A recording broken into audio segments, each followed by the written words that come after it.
Hello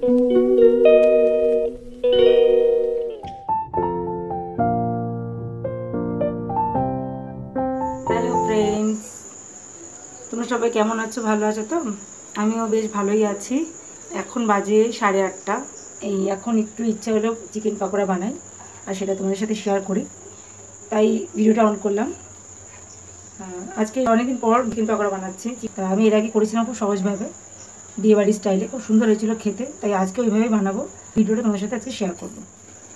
আমি প্রথমে চিকেনটা ছোটো করে কেটে লেবুর রস আর নুন মাখিয়ে রেখেছি অনেকক্ষণ, প্রায় 2 ঘন্টা আগে ম্যারিনেট করে রেখেছি। এখন আমি রসুন আর আদা পেস্ট রেডি করছি, আর যা যা দিতে হবে সেগুলো দেখাবো তোমাদের। সেগুলো দিয়ে ম্যারিনেট করে আমি পকোড়াগুলো ভেজে নেবো।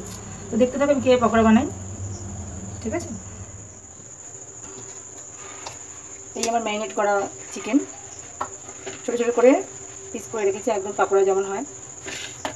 এবার এর মধ্যে এটাতে আমি পাতিলেবুর রস 1 চামচ মতো আর নুন, এই দুটো দিয়ে ম্যারিনেট করে রেখেছি। নুন আর পাতিলেবুর রস না দিলে ভিনিগারও দিতে পারো। এরপর আমি এখানে দেবো 1 চামচ মতো রসুন থেতো করা, আর এই 1/2 চামচ মতো আদা থেতো, আর 1টা কাঁচা লঙ্কা কুচি দিয়েছি। আমরা বেশি ঝাল খাই না, তাই 1টা কাঁচা লঙ্কা কুচি দিয়েছি। তোমরা যে যেমন ঝাল খাও দিতে পারো। এবার এটা দিয়ে আমি ভালো করে ম্যারিনেট করে নেবো, আদা রসুন।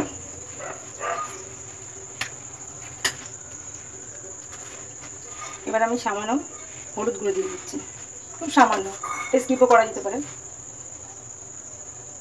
আর খুব সামান্য নুন দিচ্ছি, আগে একটু নুন দিয়েছি, যেন অল্প নুন দিচ্ছি 1 চিমটি মতো। আর আমি এর মধ্যে দেবো 1টা ডিম।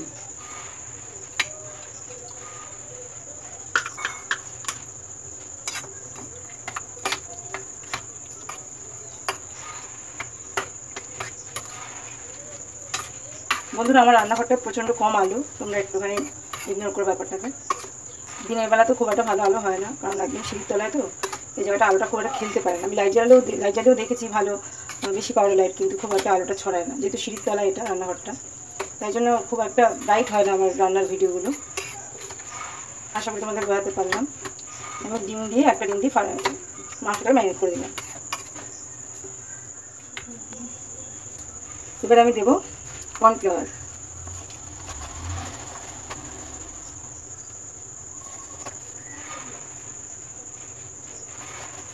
চামচটা ছোট,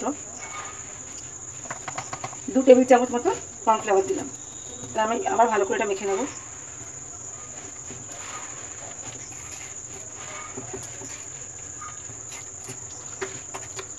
কর্নফ্লাওয়ারটা দিলে এটা ক্রাঞ্চি ব্যাপারটা আসে এর মধ্যে, তাই জন্য কর্নফ্লাওয়ারটা দেওয়া। এবার আমি দেবো বিট নুন, সরি বিট নুন না, এই গোলমরিচের গুঁড়ো। ভালো করে একটু মেখে নেব। গোলমরিচের গুঁড়োটা কিন্তু দিতেই হবে, তাহলে টেস্ট এবং গন্ধ খুবই সুন্দর হবে। আমি গোলমরিচের গুঁড়ো দিলাম বলে 1টা কাঁচা লঙ্কা দিয়েছি, আমি লঙ্কা গুঁড়া দেবো না, আমরা অত ঝাল খাই না। এবার আমি এভাবেই এটা মেখে 10 মিনিট এটাকে রেস্টে রাখবো, ঠিক আছে? 10 মিনিট পর আমি একটা প্যান গরম করে তাতে আন্দাজ মতো সাদা তেল দিয়ে দিলাম, রিফাইন অয়েল।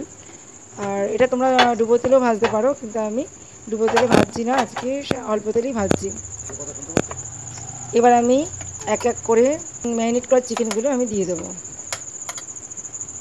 চামচ দিয়েও দিচ্ছি, হাত দিয়েও দেওয়া যেতে পারে। চামচ দিয়ে আমি যে কটা পকোড়া হবে সব কটা আস্তে আস্তে আমি ছেড়ে দিচ্ছি। আর তেলটা গরম হয়ে গেলে আমি গ্যাসটা কিন্তু একদম লো টু মিডিয়ামে করে দিয়েছি। এভাবে এটাকে ভাজতে হবে। খুব বেশি হাই করে দিলে ওপর থেকে পুড়ে ভাজা হয়ে যাবে, ভিতরটা কাঁচা থাকবে। তাই জন্য লো টু মিডিয়ামে কিন্তু পকোড়াগুলো ভেজে নিতে হবে। তো তোমরা দেখতে থাকো কীভাবে পকোড়াগুলো বানাই।